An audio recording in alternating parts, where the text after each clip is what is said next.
What's up, everybody? Welcome back into an eWeave Reviews. This is me, Eric. Today we're going to be reviewing the Super Mario Brothers movie. Let's see. As this is a spoiler-free review since the movie just came out, I want to make sure you guys hear my thoughts without me giving away anything from the movie. So again, this is spoiler-free. Don't worry, I'm not going to give anything away. Before we get into it, please like the video, subscribe to the channel, let me know what you guys thought about the movie, or even what you thought about my thoughts on the movie. Alright, so let's get into it. So, release information, this movie came out on April 5th, 2023. The directors are Aaron Horovic, Michael Jelenic. The cast includes Chris Pratt, Anya Taylor-Joy, Charlie Day, Jack Black, Keegan-Michael Key, Seth Rogen.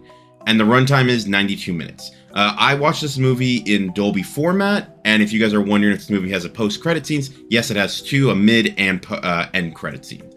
Alright, so let's just go into the plot real quick.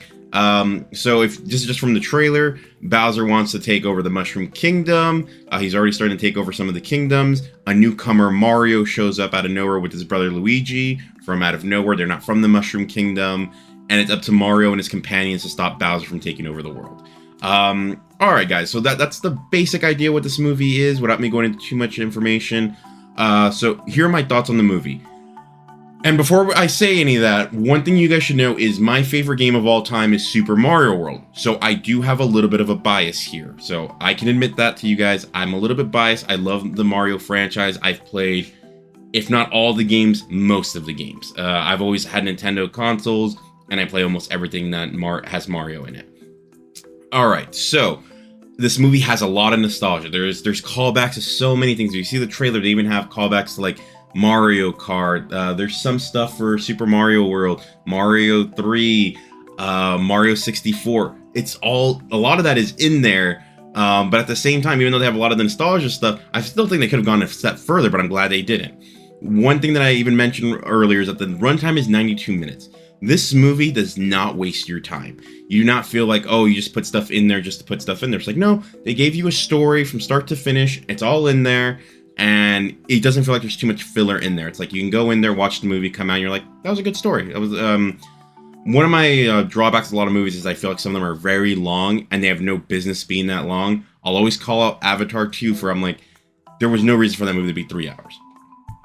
This movie's half that time, and I'd rather watch this movie twice than watch Avatar twice again. Avatar 2 again. Alright, so when I originally heard who the voice cast was, I will admit I was a little worried. Not because I thought they were going to do a bad job, but just because these are like a lot of people that you know a lot for live action. Not every live action actor is good for animation. However, I did notice that's Jack Black, and it's like, well, Jack Black's done so much animation. I'm like, Jack Black's fine. And he actually does steal the show in this movie where I want to say Jack Black as Bowser. I was like, when I saw that casting, I was like, I wonder how that's going to go. He knocked it out of the park. Jack Black was perfect for this role.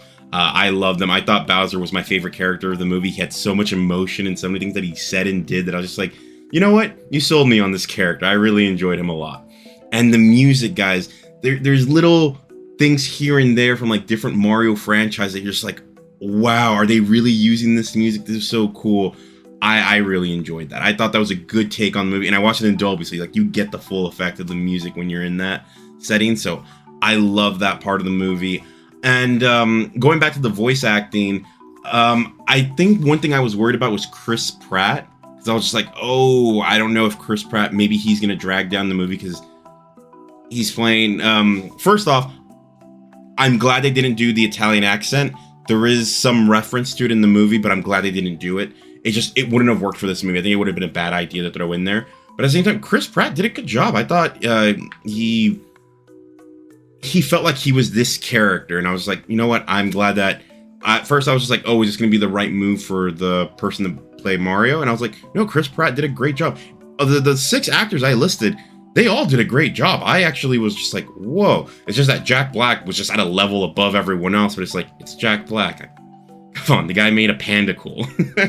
A panda, like pandas are cool, but he made a panda like, whoa, with the Kung Fu Panda. So in that aspect, I knew Jack Black was going to do good. I didn't expect him to do this good. Like I said, the music it was on point. I was enjoying it. I was just like, oh, I know where that's from. Oh, I know where that's from. And yeah, you guys might be hearing me. It's a lot of nostalgia for me. However, it worked for me. And I feel like the majority of people that are probably going to go watch this movie I made this reference to a friend of mine when I was in the theater. I think the youngest person I saw in my showing was like 15. Everyone else was like older than that. But I'm like, Mario's been around for so long that, it's like in the 80s. I'm like, if you're probably like 40, you've probably played a Mario game before. So I'm like, it's something where we've all been waiting for a video game. Although we had Sonic. Sonic wasn't bad, but I don't think everyone has that connection with Sonic that they probably have with Mario. Nintendo was king. So I felt like this did a great job, and all the references, I thought, okay, with the power-ups and how they even worked in the movie. So like in the games, you get the power-ups like not the star you could go on forever, but like if you get like a mushroom or the flower, you get these powers, but if you get hit, you lose them. And it's like in the movie, same rules. And I was like, okay, you guys are throwing in some of the rules from the game here. I was like, okay, that worked for me. I was like, this is really cool.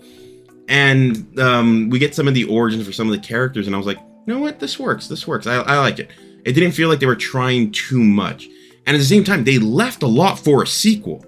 I was just like, because like they had the Mario Kart thing, but then you start thinking about like, well, there's also like stuff like Mario Party. There's stuff like Smash Brothers. And imagine if they did Smash Brothers, like you could bring people from other Nintendo franchises. Like Donkey Kong's in this movie.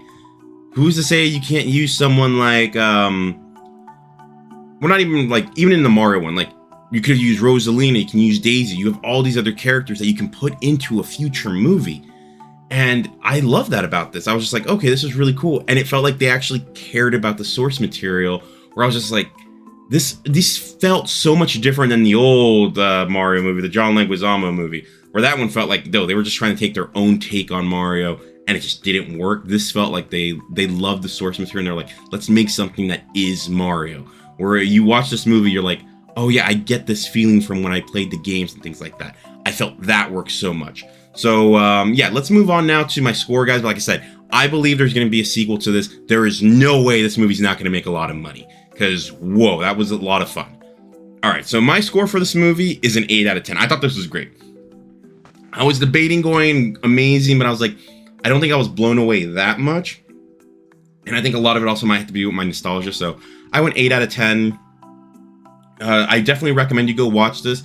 If you get a chance, definitely watch it in theaters. I thought it was a lot of fun in theaters. And it's a movie where I think all ages would like it. It's a lot of fun. This is a movie I think I could take my mom to, and I think she'd enjoy it too. It's a great story. Great like meaning in it, and like morals and stuff. Like the moral like of Mario and Luigi, their connection as brothers. I really enjoyed what they did there. So yeah, guys, please go watch this movie. My next review at the moment, I know I'm behind on Picard, sorry. That one just takes so long to do. So Picard's on my list of things to do. I'll get a new Mandalorian out hopefully by Friday. Because I already watched the episode. I'll let you guys know my thoughts in that review. But yeah, guys, those are my next 2 reviews. Please like the video, subscribe to the channel. Let me know what you guys thought in the comments. One other thing, I'm going to watch this movie again on Friday. I'm already got tickets to go watch it with some friends, and I am excited to watch it again. I'm trying to hopefully see things I missed the first time around. But yeah, guys, let me know your thoughts, and I'll talk to you soon. Bye.